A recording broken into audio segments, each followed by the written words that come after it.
भाग 1। विद्वानों की सभा और राजा का दंभ। उज्जैनी नगरी के चक्रवर्ती सम्राट राजा विक्रमादित्य विक्रमसेन अपने न्याय और बुद्धि के लिए तीनों लोकों में प्रसिद्ध थे। उनके दरबार में नवरत्न शोभा पाते थे। एक दिन राज दरबार में ग्रहों पर चर्चा छिड़ गई। विद्वान पंडित सूर्य के तेज, चंद्रमा की शीतलता, मंगल के पराक्रम और बृहस्पति के ज्ञान की प्रशंसा कर रहे थे।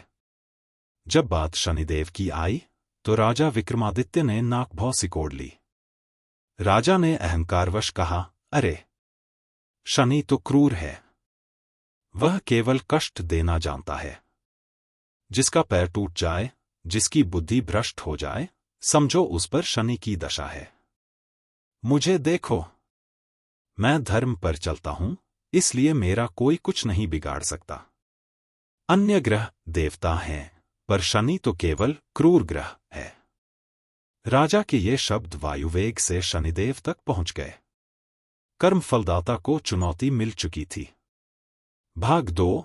शनि का आगमन और चुनौती। उसी क्षण आकाशमंडल में अंधकार छाया और दरबार के बीचों बीच एक कृष्णवर्ण तेजस्वी साधु प्रकट हुआ। उनकी आंखों में ऐसी गंभीरता थी जिसे देख बड़े बड़े योद्धा कांप जाएं। वे स्वयं शनिदेव थे। शनिदेव ने गंभीर स्वर में कहा, राजन, तुम अपनी बुद्धि पर बहुत इतराते हो। तुम नहीं जानते कि देवराज इंद्र भी मेरे प्रभाव से नहीं बच सके। जब मेरी दृष्टि पड़ती है तो रंक राजा बन जाता है और राजा रंक। तुमने मेरा अपमान किया है। अब तैयार हो जाओ, तुम्हारी 7.5 आरंभ होती है। देखते हैं तुम्हारा धर्म तुम्हें कैसे बचाता है। इतना कहकर शनिदेव अदृश्य हो गए। भाग 3। 7.5 का खेल, बुद्धि का हरण। कुछ समय बीता। एक दिन एक विदेशी सौदागर उज्जैनी में आया। उसके पास दुनिया के सबसे सुंदर घोड़े थे। राजा विक्रमादित्य घोड़ों के पारखी थे।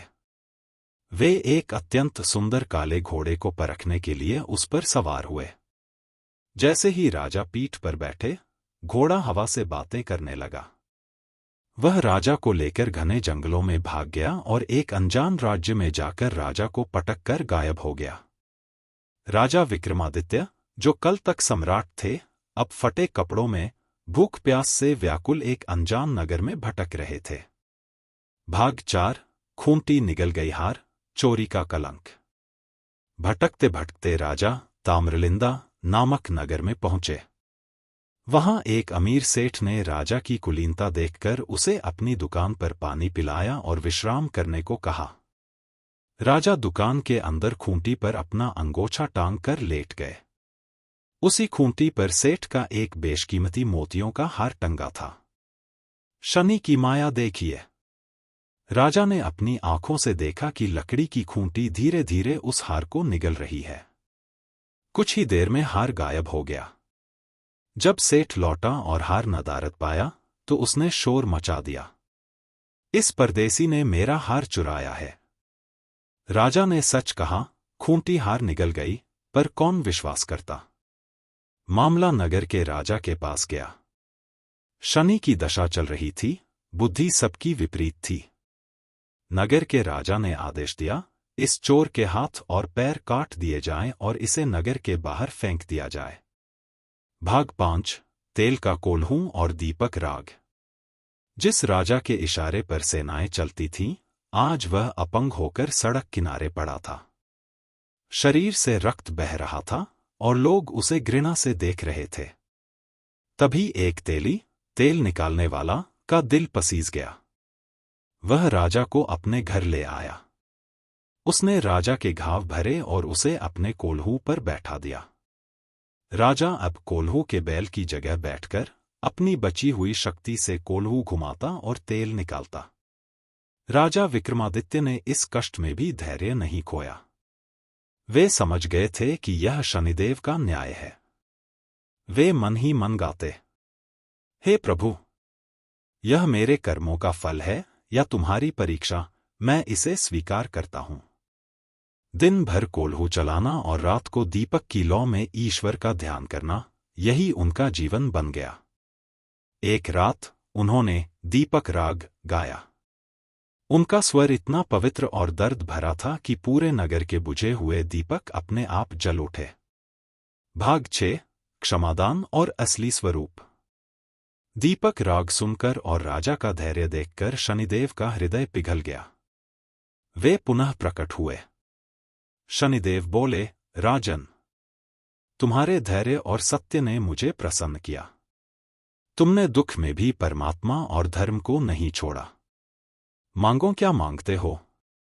राजा विक्रमादित्य ने, जिनके हाथ पैर कटे हुए थे, गिड़गिड़ाते हुए कहा, हे सूर्यपुत्र, आपने मुझे जो कष्ट दिया सो दिया, लेकिन मेरी एक प्रार्थना है, जैसा कष्ट आपने मुझे दिया वैसा किसी और को मत देना। साधारण मनुष्य में इतना सामर्थ्य नहीं होता कि वह यह सब सह सके। वह टूट जाएगा। राजा की परोपकारिता देखकर शनिदेव गदगद हो गए। तथास्तु, शनिदेव ने कहा, जो मेरी कथा सुनेगा, जो अहंकार त्यागेगा और शनिवार को मेरा स्मरण करेगा, उसे मैं कभी ऐसा कष्ट नहीं दूंगा। देखते ही देखते राजा के हाथ पैर जुड़ गए। शरीर पहले से अधिक कांतिवान हो गया। वह खूंटी जिसने हार निगला था, उसने सबके सामने हार उगल दिया। सेठ लज्जित हुआ और अपनी कन्या का विवाह राजा विक्रमादित्य से कर दिया। यह कथा केवल एक राजा की नहीं, हम सबके जीवन की है। शनि शत्रु नहीं, शिक्षक हैं। शनिदेव हमें दंड नहीं देते, वे हमें मांझते, रिफाइन हैं। जैसे सोने को चमकने के लिए आग में तपना पड़ता है, वैसे ही आत्मा को निखरने के लिए 7.5 की भट्ठी से गुजरना पड़ता है। राजा को अपने धर्म का अहंकार था। शनि ने सिखाया कि धर्म अहंकार करने की वस्तु नहीं, बल्कि आचरण की वस्तु है। समय बड़ा बलवान, भीलन लूटी गोपिका, वही अर्जुन वही बाण। जब वक्त दशा खराब हो तो मौन और धैर्य ही सबसे बड़े हथियार हैं। 7.5 में क्या करें? उपाय। जो हो रहा है उसे ईश्वर की मर्जी मानकर स्वीकारें, विरोध न करें। कोढ़ी, अपंग या निर्धन मजदूरों की सेवा करें, क्योंकि शनि श्रम का कारक है।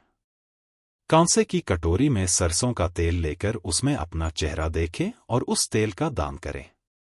मंत्र ओम शं शनैश्चराय नमः का जाप करें। अंततः शनिदेव केवल उसे ही कष्ट देते हैं जिसमें मैं अहंकार बाकी है। जहां मैं समाप्त, वहां कृपा आरंभ।